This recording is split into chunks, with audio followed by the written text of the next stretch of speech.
So map partitions is the transformation which is called exactly once for every partition.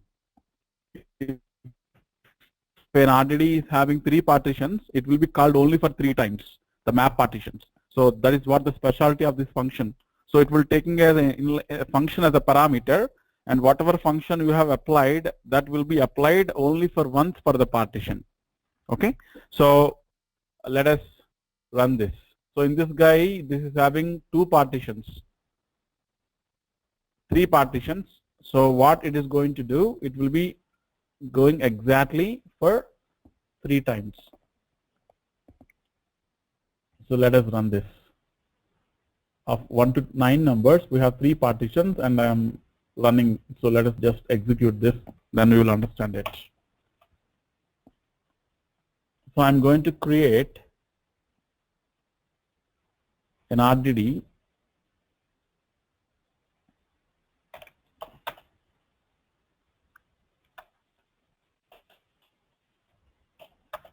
sc.parallelize.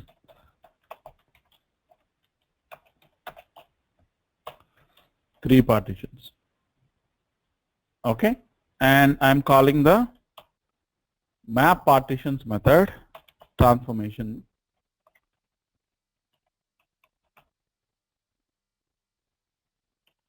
Map partitions, and this is taking a method. If E is the element of the RDD, then what I am doing here,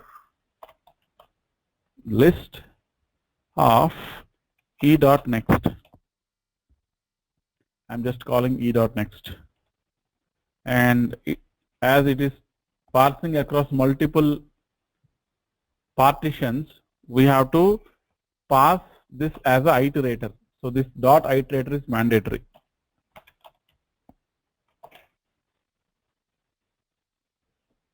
And dot collect. So what is the method I'm using? I'm giving E.next. Okay. So when we are giving E.next, and I am converting the whole thing into an iterator, and then I'm throwing the collect on it. I'm getting 1, 4, and 7. Why it is 1, 4, and 7? Let us analyze. Okay. So if you have this RDD created here, I have created an RDD with 3 partitions, right? So this is my first partition, this is my second partition, and this is my third partition. And each and every partition I have the elements. So 1, 2, 3 in the first partition, 4, 5, 6 in the second partition, 7, 8, 9 in the third partition. And what is the thing I'm calling here? I'm calling here as E.next. So this is what I'm calling, right? So what is this E.next here? As I have mentioned, map partitions, which is called exactly once for the partition. When I say E.next, initially my element is 1 here, right? My pointer lies here. So I will be getting 1. When I say E.next, it will not be called anymore in this partition 0. Already my control went to partition 1. So what is the value here? 4. And again it will not be called for the second partition. Again it will be skipped into my last partition. When I say E.next, I'm getting 7. That's why the output of map partitions, when I'm calling E.next, I'm getting 1, 4, and 7. Exactly called for once for every partition. That is why you are getting the output as 1, 4, and 7. The iterator is a collection item basically. Okay, whenever you are something like a list. Okay, so whenever we are traversing from different elements, then we have to provide it in the form of an iterator across multiple partitions. So here what is the map partition is doing? It is not traversing within the partition as well as across the partitions. So for that we have to convert that into an iterator. Then only the map partitions will be taking it. Okay. So this is what, whenever we want to apply a function exactly once for the partition. Okay, for example, if you want to find out the max of every partition, okay, so how do you are going to get it? Because you have to run a function exactly once for every partition, right? So how to get the max? So let us see it here. So the same thing I'm changing.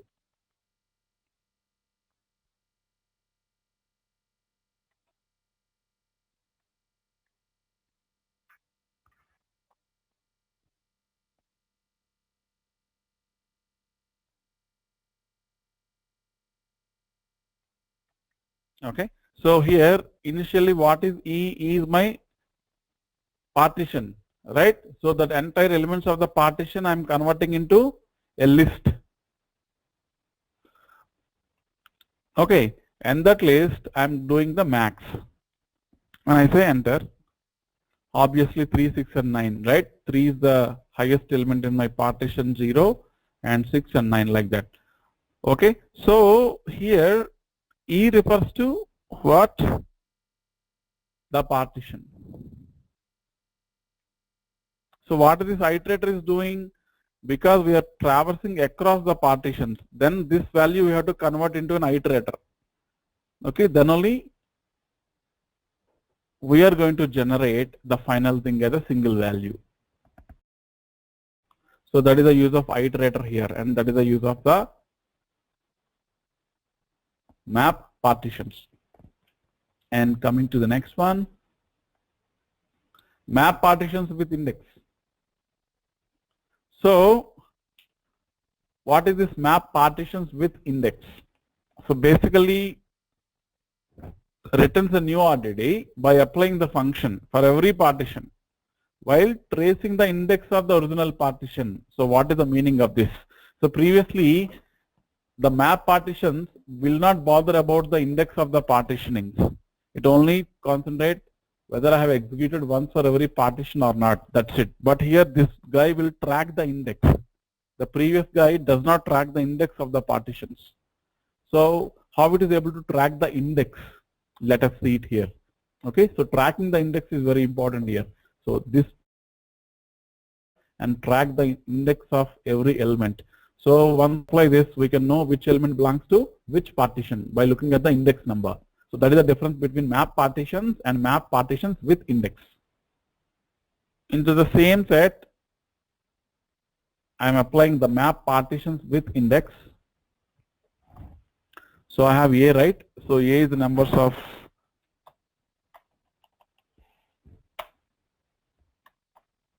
A dot collect. So I have A of 1 to 9 numbers spread across 3 partitions, right? Now I am applying the map partitions with index transformation on this particular RDD. So for that I am defining a function here. My function, which I want to pass an argument. So this function will be taking 2 parameters. What are the 2 parameters? One is the index number and the other one is the iterator. So index number 0 and the elements 1, 2, 3 are the iterator. Index number 1 and the 4, 5, 6 are the iterator. So the function which I am going to write now, I need to pass 2 arguments. One is the index number and the other one is the iterator, which is storing the elements of the partition. Okay. So let us pass it here. So one is the index, which is integer, and what is the second one? Say I am naming it as iter. And what is this iter? It is nothing but iterator.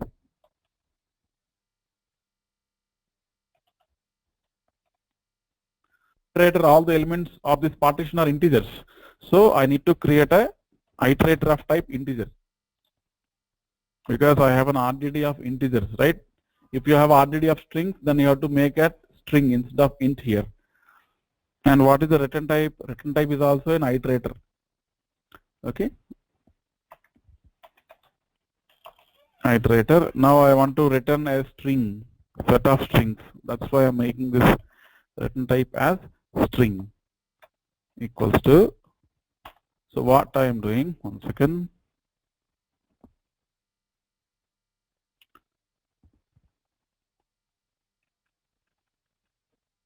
Yeah, I need to close this guy.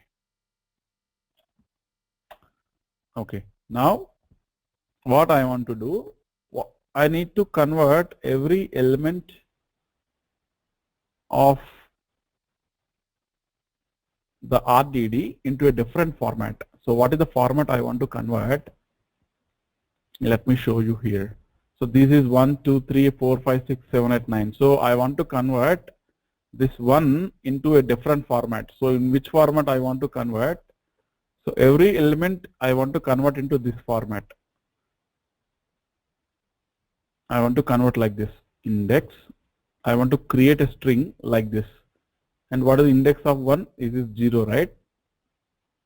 And comma value colon. What is the value? 1. Like this. And how the 2 will be converted? 2 will be converted into, I want to convert like this. Okay, this is a user defined string. I want to define like this. Index of 2 is 0 and val 2.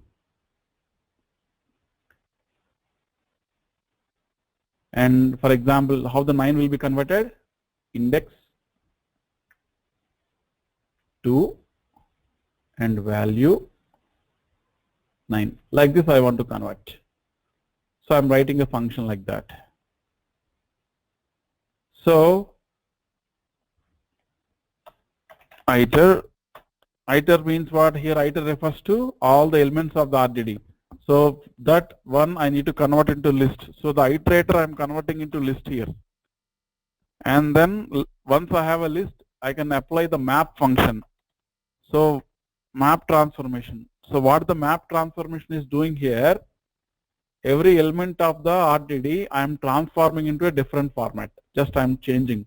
So 1 is transformed into index 0 val 1 and 2 is transformed into index 0 val 2, like that. So that map I am applying a map transformation. So that's what I'm doing here. So on the list I'm applying the map transformation. So if E is the element and that E, how I am converting? Like this I'm converting. I'm converting into a string. So this is my decoration what I'm doing here. After that I need to display the index. So index and again value. After that I need to print the value. E is nothing but the value. And close the curly braces, square brackets here. Okay. Dot iterator. Why it is iterator? Because again once the part is completed, again it has to jump into partition 1. So even the output of this is again an iterator. Okay, that's why we're converting the whole thing again into a iterator. Enter and close the method. So I have defined a method which is taking the index and then iterator, and it is giving me an iterator of string. Okay, that method I can apply with the map partitions with index. So a dot map partitions with index. I'm passing this function, my function here. Okay, dot collect. Enter. So what I'm getting here, this is the information I'm getting. Okay. So 1 I have converted into in this format, 2 in this format, 3 in this format. Okay. So like that we are using map partitions. So unlike map partitions, which is called exactly once for the partition, map partitions with index will be called on every element of the RDD. Okay, on every element of the partition. That is the difference between these two. Okay. And I have given the example here in the slide, and just follow this and you will get the output, and just try to understand it. Next transformation we have is group by. Most of the time you are doing some grouping operations, right? So whenever you want to group the data of an RDD based upon some commonality, then you can use group by. So group by basically returns a new RDD by grouping the objects of the existing RDD by some grouping key, by some commonality, right? So in this example, what I'm doing, I have created an RDD with some values, and I'm using group by and based upon the character. So all the elements which are having the same first character are belonging to the same group.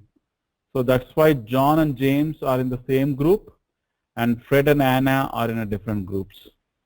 Okay, so that is the use of group by. So whatever key you have applied based upon the group by key, all the elements will be grouped up. So I'm creating a pair RDD, or you can take the same example. Like if you want to see the output, you just follow the same example and you can just follow this. But I'm going to take a different example here. Okay. So let me create a RDD c.parallelize.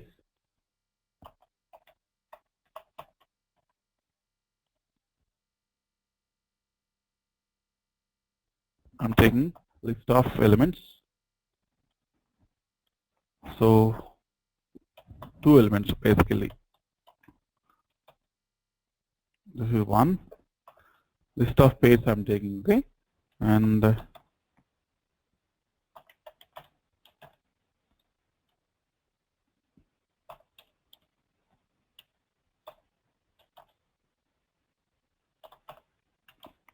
mango,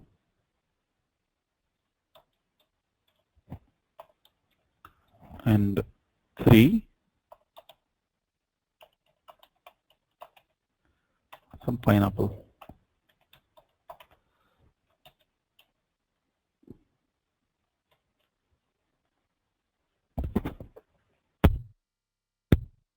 Okay, enter.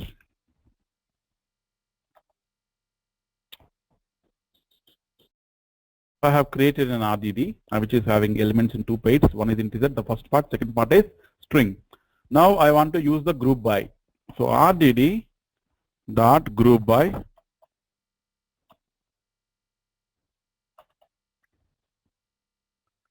So I want to use, if E is the element, in that element I want to take the grouping by the first part. I can use the shortcut here. That means I am grouping the elements based upon the key part. So if you say dot collect,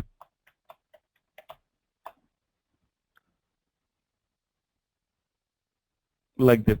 Okay, so all the elements which are having the same key, like banana 2, and for one we have 2 things. One is apple, the other one is mango. So all these things are grouped into same group, same key, right? So like that. And if instead of grouping by the first part, if you are grouping by the second part of the element, then you can do like this. So here, so for pineapple is the group key, and we have only one element here. And for apple is the group key, we have only one element, like that. So based upon the value, you can either pass the first part or the second part. Like if you have multiple parts, accordingly you can do it. Okay. So underscore, basically this is what we are doing. It's a shortcut. This is called as lambda expression. So the first underscore refers to the element, and the second underscore refers to the part of the element. Okay, that's what we are doing here, the shortcut expressions. We can use leverage this in Scala as well. Okay, so that is a group by basically. So this is what the example what we have done. Next we have similarly like group by, we have something called as key by. Okay, so what is this key by? It is going to create a RDD. As you can see here, it is going to create an RDD by assigning a new key instead of the existing key. Okay, so instead of group by, if I say key by, now I have created an RDD where each and every element is converted into a key value pair where the key will be the first character of the element and the value will be the element itself. So that is the main difference between group by and key by. So key of the RDD element using the given key. So returns a new RDD by changing the key of the RDD element by using the given key. That is what the key by is doing. So that is a syntactical difference and also the difference between group by and key by. So here when you have created the RDD, we assumed that 1 is the key and apple is the value, 2 is the key and banana is the value. Like that we have created an RDD. Now if I use key by, that is fine. So for every pair, what is the key here? So 1 is my key and 1 comma apple is my value. 2 is my key and 2 comma banana is my value, and 3 is my key and 3 comma lemon is my value, like that. If you say underscore 2, then instead of that we are having the second part as the key. You can see it here. So in this case apple is the key and 1 and apple is the value, and banana is the key and 2 and banana is the value.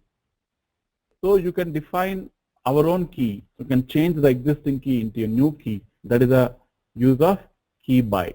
So it is going to create a pair RDD in which we can define some key. That is not the case with the group by. Group by only concentrate on the grouping the data. So let us see it here, the key by part. So instead of group by, if I say key by,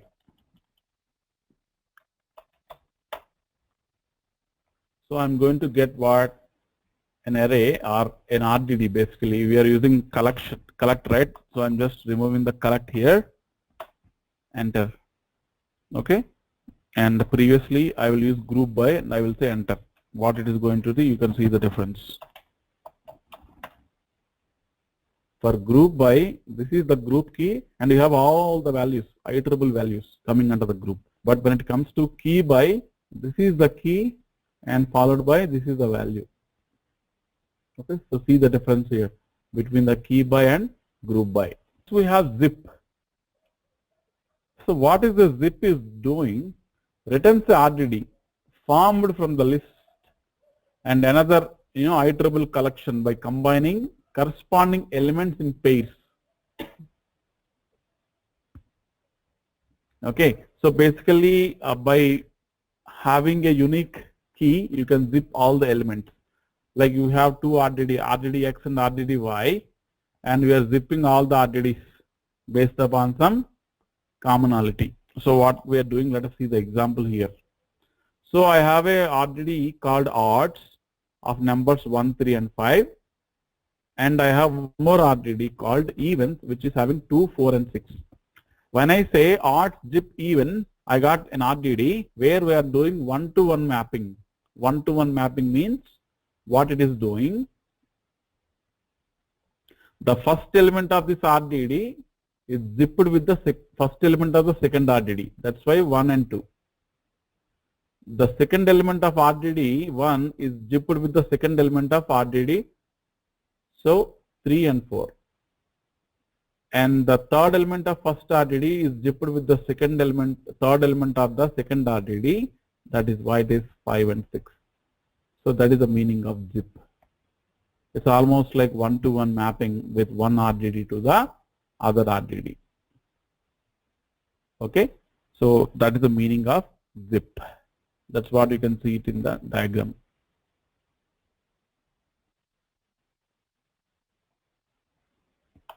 Okay, so we're just zipping it. So one-to-one mapping basically. Okay, so let us see it here. So let us do it here, the zipping part.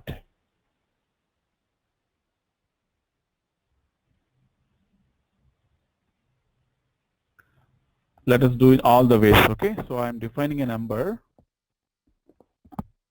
val a or n1 equals to sc dot parallelize 1 to 5. Okay, I'm defining like this, and val n2 equals to C.parallelize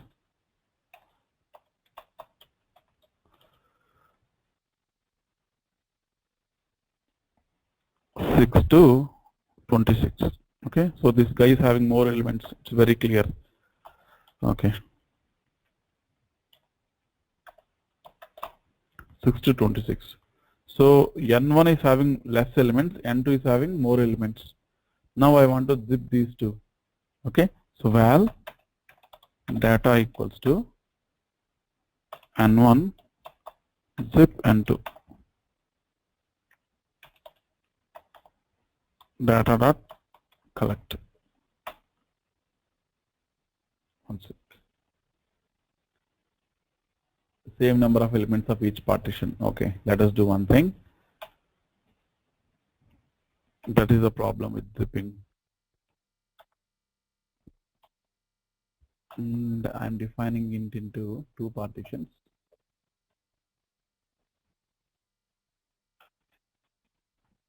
Second one, 5 elements into two partitions, and 26, almost 20 numbers I have. So 5 elements in two partitions. So what is the appropriate number? One partition is getting 3 elements. So I can provide here almost like 6 partitions. Data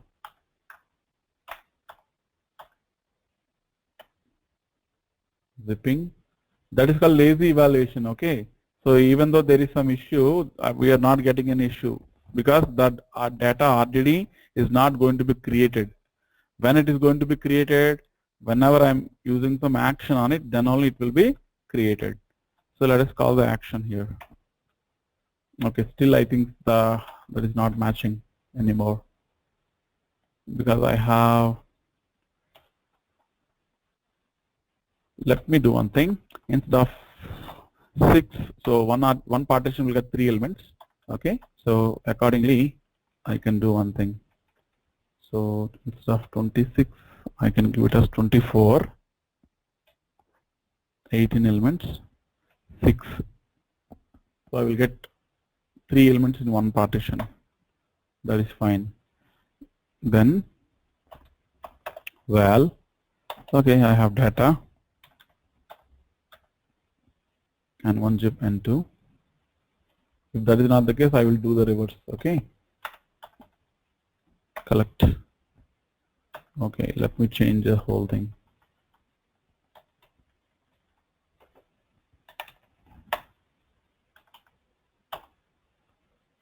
Okay, so it's not accepting anymore. So I have 6 elements here. I should also have 6 elements here as well.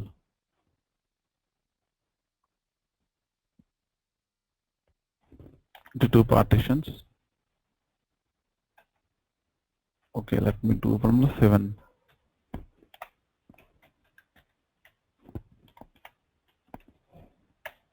Oops, I need to give 2 partitions.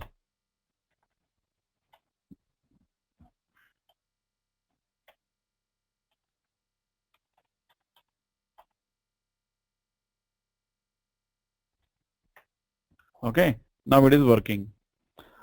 Chaitanya. So whenever you have a mapping part, okay, say you have a product RDD and you have the review RDD. Okay, for every product you need to get the review from a different RDD, like 5-star, 2-star, 3-star, like that. So if you want to generate an RDD which will have the product as well as the review, then zip it up. So zip the product RDD, okay, along with the review RDD, then you are going to get both the values in a single RDD. That is the use of it. So product ID and review you are going to get in the same RDD. Okay.